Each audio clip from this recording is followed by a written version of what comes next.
લક્ષ્ય ન્યૂઝ, એક નજર, એક લક્ષ્ય.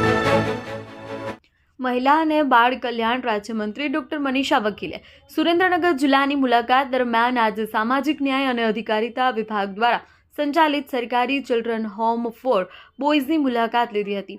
મંત્રીએ ચિલ્ડ્રન હોમની કાર્યપદ્ધતિ, બાળકોની સંખ્યા અને તેમને પૂરી પાડવામાં આવતી વિવિધ સુવિધાઓ વિશે સમાજ સુરક્ષા અધિકારી અજય મોટકા પાસેથી ઊંડાણપૂર્વક જાણકારી મેળવી જરૂરી માર્ગદર્શન અને સૂચનો આપ્યા હતા.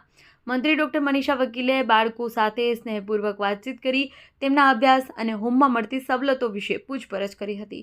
તેમણે ખાસ કરી બાળકોના આરોગ્યની સંપૂર્ણ તકેદારી લેવાય તે માટે નિયમિત મેડિકલ ટેસ્ટ કરાવવાની તથા બાળકોના શારીરિક વિકાસ માટે કસરત સહિતની પ્રવૃત્તિઓ નિયમિત થાય તેની ખાતરી કરવા સૂચના આપી હતી. આ ઉપરાંત મંત્રીએ બાળકોને પ્રોત્સાહન મળે તે હેતુથી ગાંધીનગર વિધાનસભા ગૃહની મુલાકાત કરાવવા અને ચિલ્ડ્રન હોમમાં બાળ સાહિત્યને લગતા પુસ્તકો રાખવા પર ભાર મૂક્યો હતો.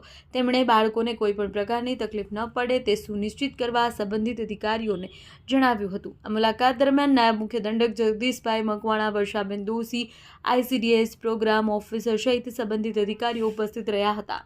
દેવમ ત્રિવેદી, સુરેન્દ્રનગર.